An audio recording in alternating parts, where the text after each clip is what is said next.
And welcome back. Yesterday was the United monthly meeting, and it was sort of a big meeting yesterday, and we have President Phil Durant here. As you said at the start of the meeting, it was sort of a new day. Big news. Yeah. Every day is big news around yeah, here. It seems to be. Stop the presses, guess what? So it was one of those days. Yeah, it was. And you started off by introducing your new attorney, at least for the time being. As you said, he's not on, I believe you said he's not on retainer at this point. You're using him on an as-need basis at this point in time. Right. This is a the decision was made to go a different direction with the attorney. And in point of fact, we had initiated PCM to initiate a actual search project for an attorney, which is a very formalized thing. They send out RFPs to various legal firms and everything. But then when the 5 directors quit and we had to go into scramble mode, we immediately sensed that we needed an attorney on board with us to help us through this tricky part. And so we had worked with, his name is Jeff Beaumont, and he's with Beaumont, Gitlin, and Tashlin in Newport Beach. He had worked with us before in a project, and he was familiar. And the best part about it, and what made him so perfect for this position, was he represents GRF and Seal Beach Leisure World, so which is 9,000 members and mostly all co-ops. So he's very well familiar with the interaction of GRF with the co-ops, with a particular fun set of laws that co-ops bring, and he's really able to hit the ground running for us. So we introduced him to the crowd and to the home audience and everything, and one of the things that people seem to be troubled by is that Ms. Gottlieb was at every meeting, and this was mandated by her contract.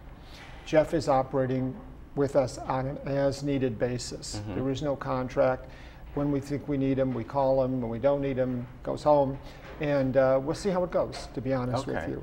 So it could be, it could get to the point where he might be your attorney that may be there every meeting. You just don't know. You want to see, at this point, you're still taking a look at it. Yeah. And at this point, you don't have what I guess you would say a full-time attorney as Sandra was. Well, well, I think it's the usage of it that you know is where the tricky part is. Right. I think there's going to be an effort to look at the agenda and say, are there any items on this agenda that cry out there's a legal implication to it?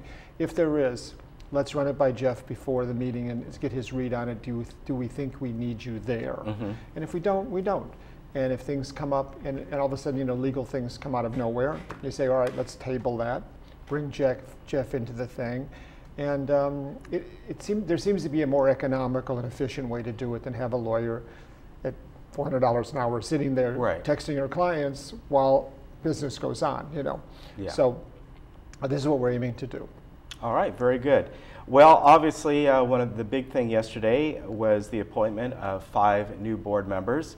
3 of them will be on basically a 3-month term up until the annual meeting in October. Right. And then 2 of them will, it says 1-year term, actually it's about 1 year and 3 months because it'll be October 2014. And you had quite a list to choose from. I was actually surprised. You had a lot of great people there. Surprised not that they were great, but surprised by the number. By the number. I didn't expect, I think what, you had about 13, 14 or something? Yeah. I mean, we directors met with them over the weekend prior to this, and we came away just feeling so good about, like you said, the quantity, but the quality of people that we got. I mean, a tremendous group of really well-accomplished, dedicated, spirited people, and it was really, the sad part was we could only pick 5, to be honest with you. And if you'd like, I can give you a thumbnail of the 5 that were selected.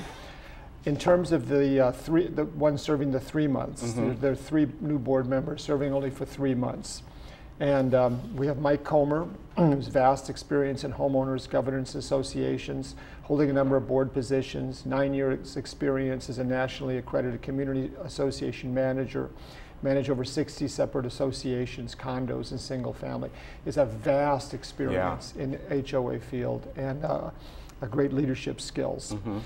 John Parker is a second generation Laguna Woods Village resident, and he's a landscape architect with expertise in landscape maintenance, construction, and design. 30 years experience as a professor of ornamental horticulture. So he's an artist and a designer and that. Al Roden, another second generation villager. He's an engineer with extensive business management and community development experience. So those are the three who will be here for just 3 months. And again, there's an election in October for 3 seats, and they're free to run if they choose. And anyone else out in the community is free to step up for those positions. So.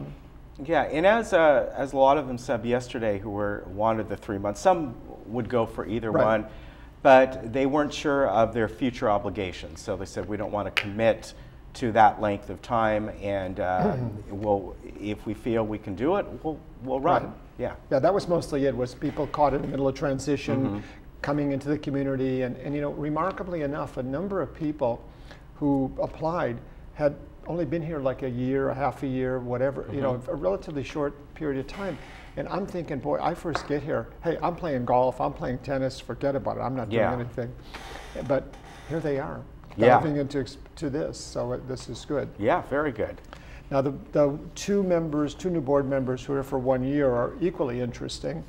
One is John Beckett. He's a lawyer who's represented both big corporations and regular people struggling for justice in workmen's compensation cases. His ability to understand and interpret the vast legal framework we operate in will be invaluable to us. And then John LaBarge, a teacher who, in addition to teaching honors math, branched out in such diverse avenues as running a craft store, an officer in the California Retired Teachers Association, and a field consultant for the RAND Corporation. Her enthusiasm and people skills will play well in this new board. Yeah, so a great group of people. And it was also interesting that most of the people who ran for these open spots were people that, you know, we've been covering the board meetings for years and years and years that I have not seen before. I think maybe a couple of them would come to a few of the meetings and talk, but they were really brand new, fresh faces, so to speak. This is new blood. Yeah, and as you said, even I was, you know, we sit up here and do the cameras and all. I was really struck by the diversity. It is. It was remarkable. It really was. It's a good range of people's skills and people's expertise. And I like to think of it as new blood for a new board. One of the things that we're really dedicated to is to reshape the relationship between the board and the members. I think in past years that this board has had the approval rating roughly equal to that of Congress. And we certainly would like to turn that around. The things we are doing in a proactive way to do that is one of the first things on our docket is a reinterpretation of the Open Meeting Act, which has been used in the past to restrict directors from having contact with the members.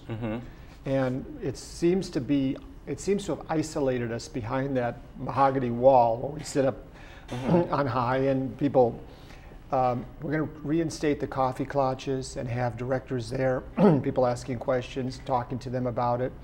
We're also going to do a thing like, you know, in every community, and ours is especially a tight little village, there's always a great deal of misinformation and rumor.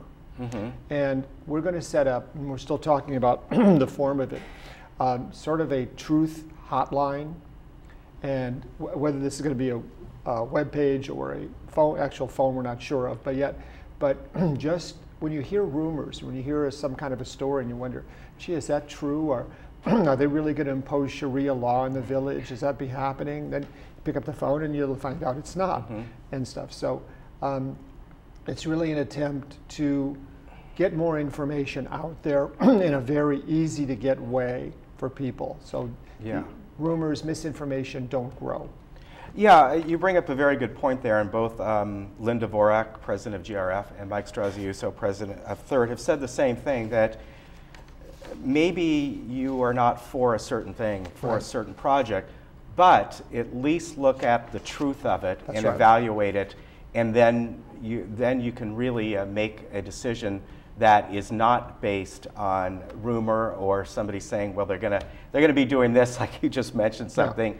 Yeah. If you aren't for something or you are for something, that's fine. Know the truth about it, and then you can objectively evaluate. That's right.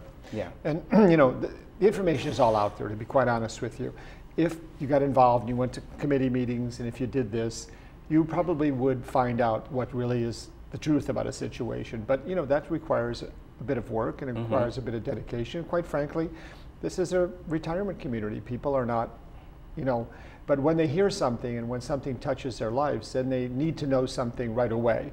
And this will help them. One quick source, like Google, I can find something on Google. They know this is the number to call. Someone will answer. Well, I can ask somebody a question, and board of directors will give us an answer. Right. Before I forget, we were talking about the new directors on the board. 3 of them, again, are just for 3 months. So the filing period, I want to mention, is now open for people to run for the board. In the case of United, it will be 3 positions, and residents interested in filling the candidacies for these boards can do so until August 14th. And go ahead and, for United residents, August 9th for United, excuse me. And they can go down, actually go down to the 2nd floor, down for us, up if you're coming up from the 1st floor, and go to the general manager's office right outside there and pick up the forms and get the information on that. Right.